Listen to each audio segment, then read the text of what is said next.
Now, in respect of the first, Your Excellency, I'm sure you're all aware that our country has been seriously divided for many years because of partisanship. And unfortunately, this is robbing all of us of the benefits of our democratic credentials. I was young Makwaba, had about gossips 247 so. Was your two abani no, and some baby and APP were training the day, Sanse.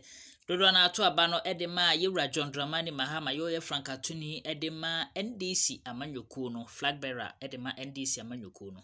Ese ofa abano eman prempren de the president elect of the Republic of Ghana.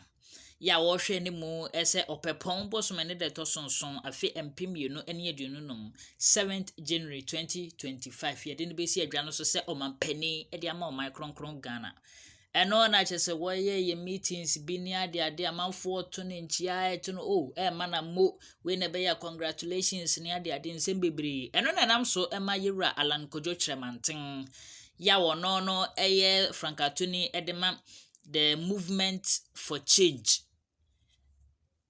ekuo no party no ono eno ye Frankatuni edema movement for change party no ono ena is watwa no e wana kache watwa yewura JDM John Dramani Mahama e wana kache ya chese wakoma na mo wakoma na congratulations owie echi no eno oden semba akubi eni mienu bi egugugu akwan mu akire nse so ba na obey president na no ma we eno ya ebetimi aboa amana momo no etimi ay successful ensem de papa ika bi nkomotwetwe de ebi koso pa yenkotie mrasisi said Nenia Julius edi kan nam say washa se edi ya kasana edi kan now so ya ena Ghana asementi anhwe abeka say president incoming president ni ala yesi yebeye twi the national twi the wada ma am say my photo kakra good morning. Good morning. Your Welcome. Excellency. And then good morning to you gentlemen. And then my own, is my niece, Joyce. Your Excellency, I'm here this afternoon together with my team, first to congratulate you and to commend you for your emphatic victory in the just ended general elections. It is clear from the results that you put in a lot of effort and you've been handsomely rewarded in that regard. I'm sure many Ghanaians are not aware that although we belong to different political persuasions, that we've had very good fraternal relations for many years based on mutual respect and shared common values, and indeed also our commitment to serve our nation in humility. I am aware that you've already had the opportunity and privilege of occupying the high office of President of our country, and so you are already keenly aware of the demands of this job. However, as a brother, maybe I should use this opportunity to offer a little bit of advice. The movement for change and the Alliance for Revolutionary Change, we campaigned on two fundamental themes. One is the establishment of a government of national unity, and the other one is the prosecution of a national development agenda based on the Great Transformational Plan. Now, in respect of the first, Your Excellency, I'm sure you're all aware that our country has been seriously divided for many years because of partisanship. And unfortunately, this is robbing all of us of the benefits of our democratic credentials, which we've nurtured over so many years. And I think this ought to change. Secondly, this whole winner takes all syndrome, which has been associated with partisanship. I think is also not helping our country, because we don't have the benefit of harvesting and mobilizing the collective talent of all Ghanaians. And we should not be divided in that regard by our different political ideologies. I think that also needs to change. Thirdly, also, the lack of continuity of government projects, which again is the result of this partisanship, has also cost our nation quite a bit of money. And I think that also has to change. So I would really like, very respectfully, you to consider this whole development paradigm of how you build a government of national unity, which obviously then means that you bring together people from different political persuasions, big and small, people from other stakeholder groupings, because I think they also represent, indeed, in fact, they represent the majority of the people. So they must have a voice also in government. So that's in respect of the first pillar. The second one is the Great Transformational Plan. Your Excellency, I know that during your first term in office, you had to go to the IMF for support. Now, there's a marginal increase or a stability that comes along with being on an IMF program. So ultimately, you find that the numbers will start looking good. It's obvious. That's part of the whole objective of a stabilization program. But then, at the end of the program, unless there's a program of transformation, then you are likely to slide back into instability, which is what takes you to the IMF in the first place. And so, with the Great Transformational Plan, I very respectfully like to recommend a number of priorities for your consideration, which is stabilizing the macroeconomy. I know that because of our manifesto promises, there's a lot of pressure. Everything is important, but I feel that it's the macroeconomy and the economy as a whole that basically must occupy your highest consideration. Aligned with this, also, I would say a prioritization of the productive sectors of our economy: industry, agriculture, and then tourism. Because that speaks to the next most critical agenda for our nation, which is creating employment, particularly for the youth.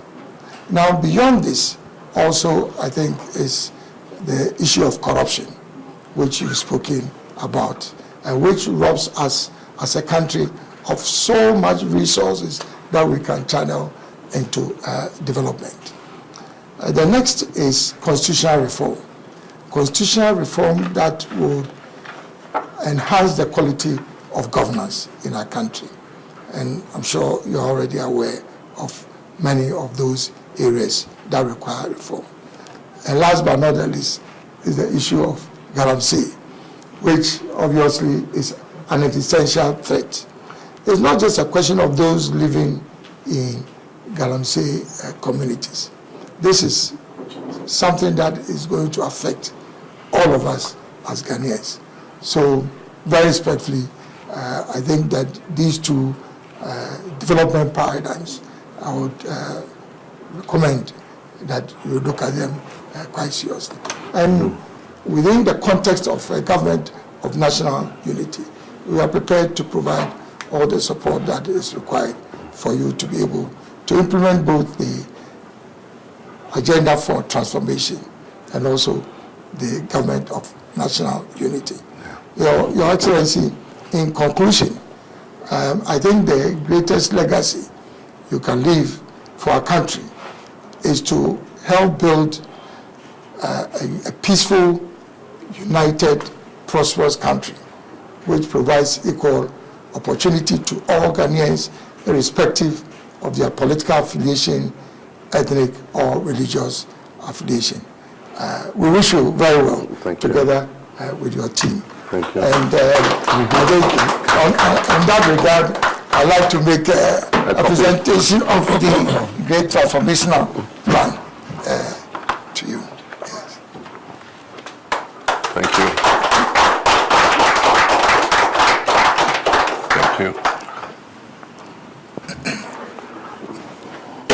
Welcome you, and to say how much I appreciate this visit, to physically express what you had already done by phone. We spoke on the phone and you extended your congratulations, but I think this follow-up with members of your team is significant, and we appreciate it very much.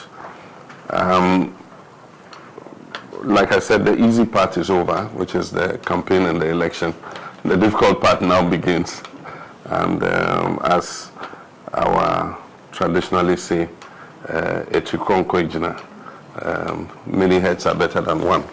And you've properly analyzed the challenge of our democracy, and that is that we cannot harness all the human resource we have to be able to move the country in the direction that we want to go. At any one time, the party that wins and its supporters and functionaries are rowing in one direction, and another part of the country is wishing that that party fails so that they can have the opportunity at the next election to be able to come into government, and to create a situation where all of us, or the majority of us, are rowing in the same direction. Then it means that the canoe in which we are will just continue to be in the same place, or even if it moves forward, it will not move at an optimal speed that guarantees prosperity and dignity for all our people. Since 1992, we have implemented the fourth Republican democracy under the 1992 Constitution. And I believe that it is based on multi-party democracy. And so the strength and health of political parties is at the core of our democracy.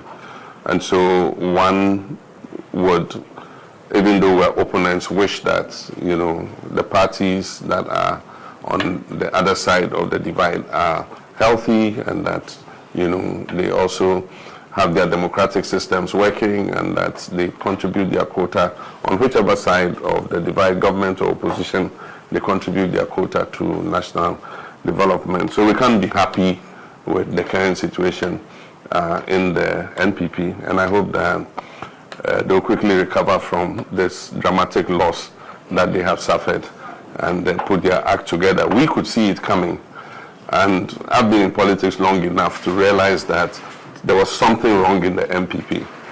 I remember clearly, and some people have played it over again, our friend Mustafa Hamid, who was advising me at the time that if you reach a stage where you cannot be advised, then there's something wrong, wallahi.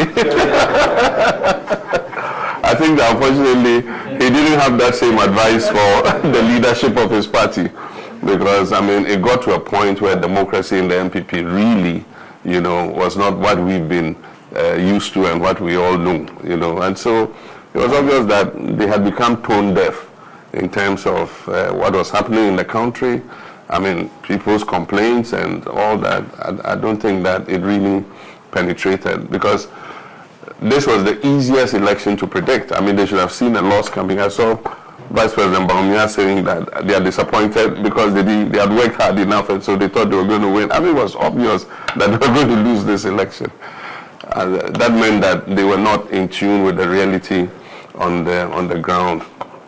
We know that there have been some issues that led to your leaving the party, and there have been other things that have occurred over the years. I think that sometimes disruption is a good thing, because then it allows a new beginning.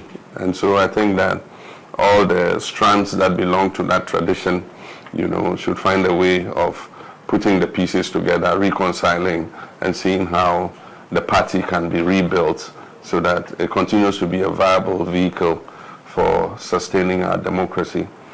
I'm happy you've spoken about the issues to do with the challenges of our democracy, and they are all too obvious.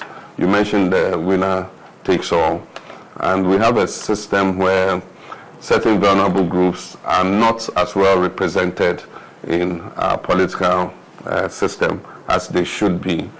And so it's something that we need to look at. Luckily, we have the opportunity to look at the whole 1992 Constitution again. It's been crying for a review, and I remember Professor Mills made quite some movement towards it. I tried to continue, but I hit a stumbling block when somebody took us to court. By the time the issue was resolved, we went into an election year. It was not conducive to continue. So we decided to leave it to the next government. I'm aware that President Akufo-Addo's government had a committee working on something. Chairman Sabusu's committee, there's a report or something. We want to take all this, including the constitutional review report, which was chaired by Professor Fiajo and his team, and then the work of the Constitutional Review Implementation Committee, including the white paper and whatever the Chairman Sabusu committee worked on. We want to see if we can bring all this together, synthesize it, and do a national constitutional review validation conference and look at how us together, all stakeholders in this country, represented chiefs, professional groups, everybody, and then we look at what is relevant and what we did not even anticipate.